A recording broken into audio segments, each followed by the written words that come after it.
موطني موطني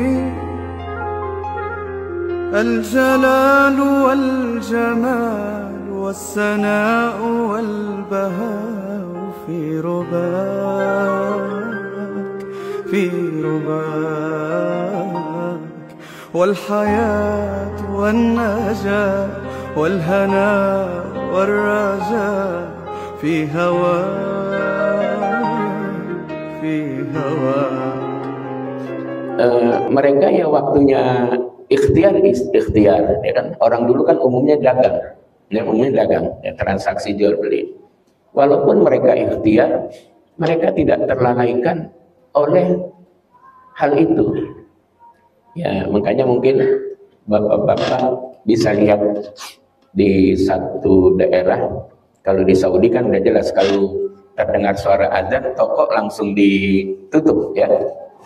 Ataupun kalau tidak ditutup, mereka hanya menurunkan penutupnya aja berupa kain-kain. Nah, ada satu daerah di Jawa Barat, di Tasikmalaya.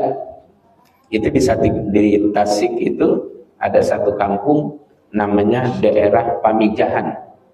Ya mungkin Bapak Ibu sudah pernah berkunjung ke sana, daerah Pamijahan. Yaitu ada satu kampung namanya Pamijahan itu. Kalau sudah kita berada di sana, mereka itu warungnya dibuka begitu saja tuh.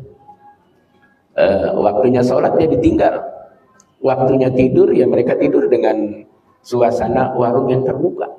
Masya Allah, aman, ya, aman betul, luar biasa itu ya. Saya waktu di Pulau Seribu, ya di Pulau Seribu itu saya kebetulan bermalamnya di Kabupaten Pulau Seribu di Pulau Pramuka. Walaupun tidak sempat berkunjung ke Pulau Tidung dan yang lain-lainnya, tapi bermalamnya di Pulau Pramuka. Saya jalan dengan teman-teman. Saya lihat ada yang tidur, motornya itu nggak dikunci, ya. Saya lihat bahkan gantungan kuncinya itu pada nempel di sepeda motor. Ya Allah, aman betul di Pulau Seribu. Orang tidur tenang, motornya dibiarkan di depan rumah, dibiarkan di pinggir jalan. Saya bercanda kepada teman-teman. Kata dia, Ustaz Saifullah, siapa yang bisa nyebrangin sepeda motor darat, ya? Ya di sini pasti ketahuan. Kenapa? Karena mereka kan dikelilingi oleh lautan. Jadi malingnya nggak bisa. Tapi boleh juga itu, bagus kali itu ya. Nah ini, mereka tidak disibukkan dengan urusan perniagaan, bisnisnya. Jadi secara ikhtiari, mereka berusaha untuk mencari ma'isyah, mencari kehidupan. Kan ibu bapak pernah mendengar cerita bagaimana Siti Hajar yang ditinggal suaminya, kebetulan dia akan melahirkan anak, tapi kan Allah masih perintahkan untuk ikhtiar, sehingga dia berlari dari mulai Sofah ke Marwah, dari Marwah ke Sofah mencari air, ya. Bahkan Allah perintahkan wa khuti bijiz'in nakhlah tusakin alaihi rutban janiyya.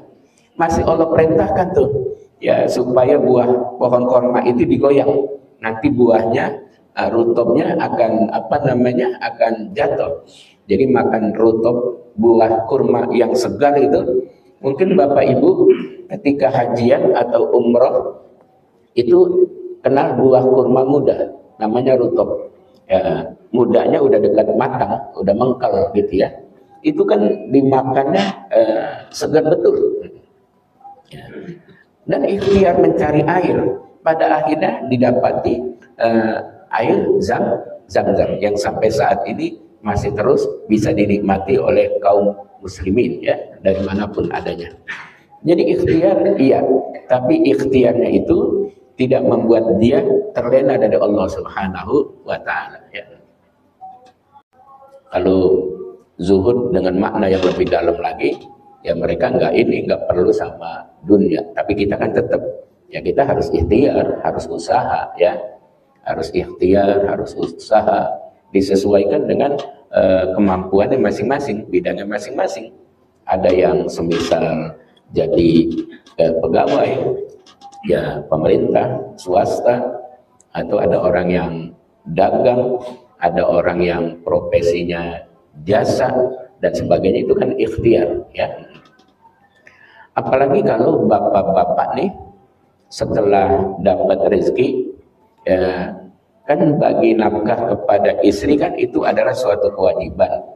Bapak niatkan jadi sedekah, itu dapat pahala sedekah juga tuh, ya. Masya Allah, kan artinya pahala-pahala itu sangat-sangat banyak sekali, ya.